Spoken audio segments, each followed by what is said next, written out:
더불어민주당 소속 법제사법위원회 이성윤 의원은 김학의 전 법무차관에 대한 불법 출국 금지와 관련하여 직권 남용 권리행사 방해죄로 대법원 상고심 재판을 받고 있는 피고인입니다. 법무부가 2019년 3월 23일 새벽 김학의 전 법무차관을 긴급 출국 금지시킬 당시 대검 과거사 진상조사단에서 출입국 당국에 보낸 출금 요청 승인 서류에 가짜 사건 번호와 내사 번호가 기재되는 등 사실상 공문서 조작 정황이 드러나면서 파문이 확산되었습니다.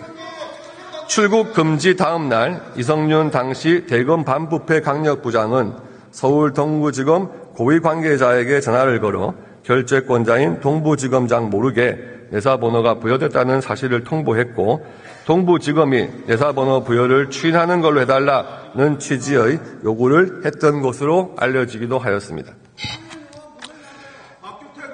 어디 계신가요? 예. 2019년 6월 대검 반부패 강력부장으로 재직 당시 수원지검 안양지청으로부터 김 전 법무부 차관에 대한 긴급 출국금지 과정에서 벌어진 이규원 검사와 출입국 관리 공무원들의 범죄 혐의에 관한 보고를 받고 안양지청의 감찰 보고와 수사 진행을 저지할 의도로 직권을 남용해 안양지청에 외압을 행사한 혐의 등을 받고 있습니다. 이와 같은 외압 행사 내용으로 참고인 신분으로 소환을 통보받았으나 이에 응하지 않다가 피의자 신분으로 전환되었고 세 번째 소환 역시 이성윤 검사장이 거부하였다고 알려졌으며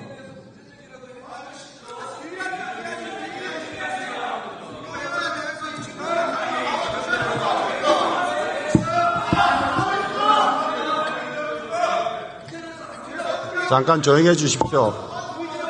조용해 주십시오. 어느 근거에 의해서 제가 발언을 제지해야 됩니까? 근거? 예?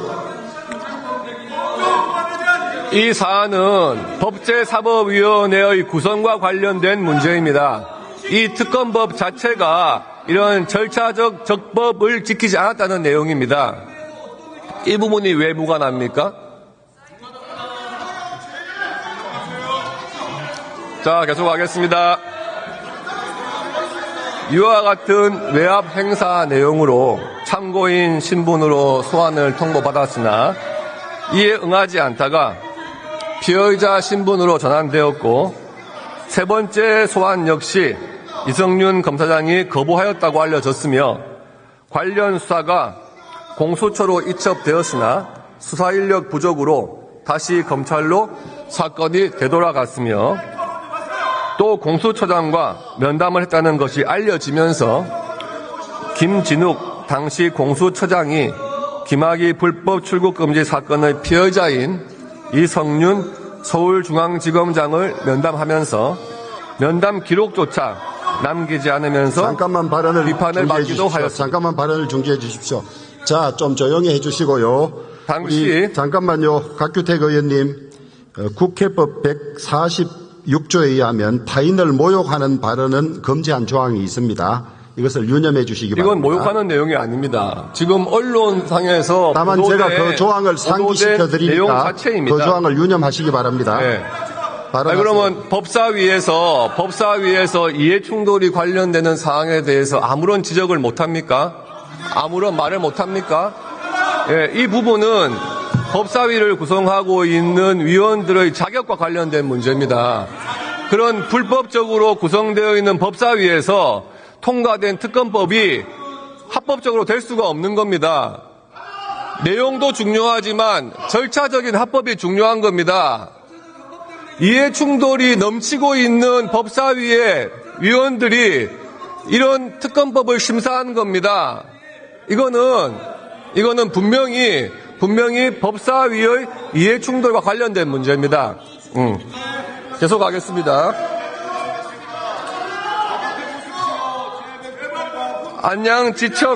안양지청의 감찰 보고와 수사 진행 방해 혐의에 대해 1심에서 무죄 선고를 받기는 하였으나 1심 재판부는 안양지청으로부터 범죄 혐의를 수사하겠다는 강한 의지가 담긴 보고서를 받고도 감찰 보고 및 수사 진행 여부에 관한 명확한 입장을 피력하지 않은 반부패 강력부의 석연치 않은 대응만 놓고 보면 피고인이 안양지청 검사들에게 위법 부당한 압력을 행사한 것이 아닌가 하는 의심이 든다고 판시를 하였습니다. 인신 공격을 멈춰 주십시오.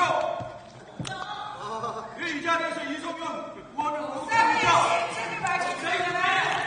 또한 이성윤 의원은 윤석열 검찰총장에 대한 찍어내기식 감찰과 징계를 주도한 의혹으로 조국 혁신당 소속 같은 법제사법위원회 위원인 박은정 의원과 함께 공수처와 서울중앙지방검찰청의 수사를 받고 있는 피의자이기도 합니다.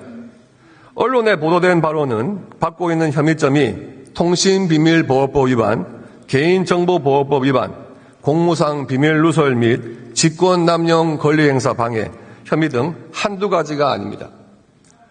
2020년 12월 한반도 인권과 통일을 위한 변호사 모임은 이성윤 서울중앙지검장과 박은정 법무부 감찰 담당관이 2020년 10월경 적법하지 않은 절차에 따라 윤석열 검찰총장에 대해 감찰을 벌였다며 통신비밀보호법 위반, 개인정보보호법 위반, 공무상 비밀누설 및 직권남용 권리행사 방해 혐의로 검찰에 고발하였고 이성윤 서울중앙지검장 등이 채널A 사건에 연루된 한동훈 당시 검사장 감찰을 명분으로 법무부와 대검으로부터 받은 자료를 윤석열 검찰총장 감찰을 진행하는 법무부 감찰위원회 위원들에게 무단으로 제공하였다는 이유였습니다.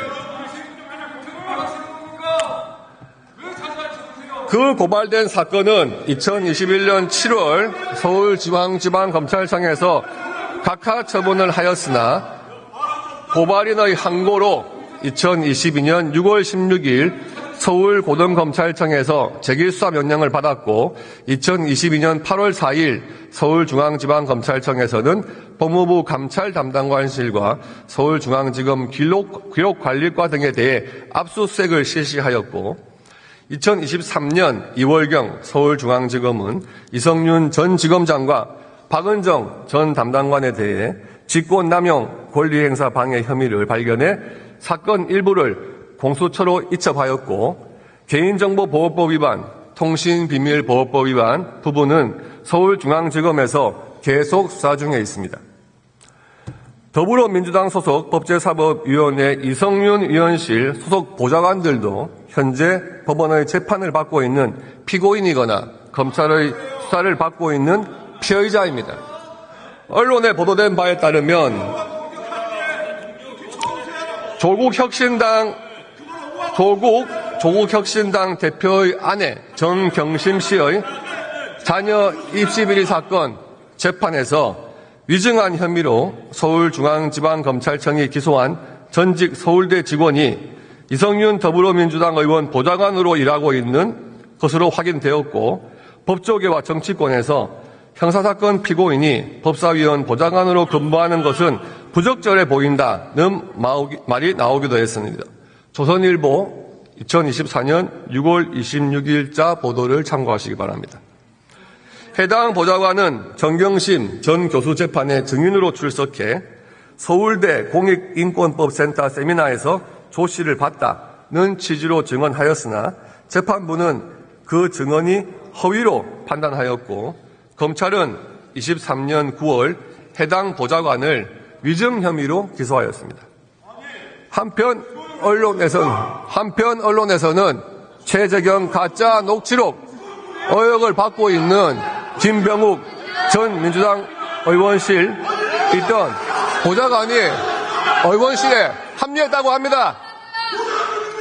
조선일보 2024년 6월 26일자 참조하세요. 2021년 12월 김병욱 의원이 민주당 윤석열 은폐 수사 및 50억 클럽 진상규명 특별위원회 위원장을 해당 보좌관이 상황팀장을 맡고 있었고 당시 특위는 윤석열 후보가 2011년 대검 중수 이과장 시절 부산저축은행에서 대장동 초기 자금 1,155억 원의 박규택 의원 발언 잠시 중지해 주십시오. 잘 들리지가 않아서 저도 못 알아듣겠어요. 좀 조용히 해 주시고, 제가 국회법 164조 이미 한번 상기시켜 드렸습니다. 모욕을 금지한 조항이 있다는 것을 유념하시기 바랍니다.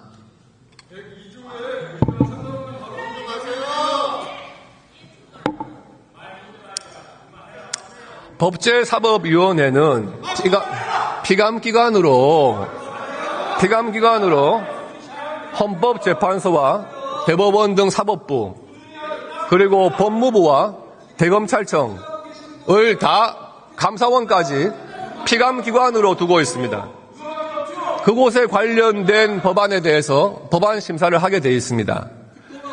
본인이나 본인의 보좌진이 피고인이거나 피해자인 경우는 스스로 법사위원직에서 물러나야 합니다. 어디 법사위원을 하면서 법사위원의 직을 이용해가지고 자신의 억울함을 밝히고 직원들의 억울함을 밝히려는 그런 얄팍한 생각하지 마세요. 법사위에서 다 물러나세요.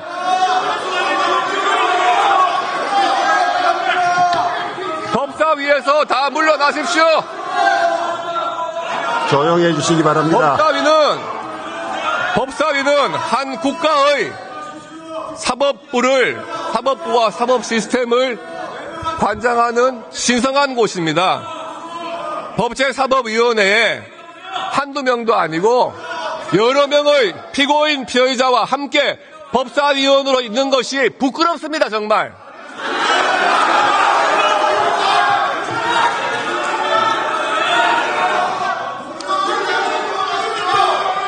말 안 끝났습니다, 아직 토론 안 끝났어요. 지금 여러분 언론과 국민 여론을 좀 부끄러워하십시오. 언론에서 왜 이 보좌관 이야기가 나왔겠습니까? 법사위에 있는 법사위원의 보좌관이 피해자나 피고인이라는 게 말이 됩니까?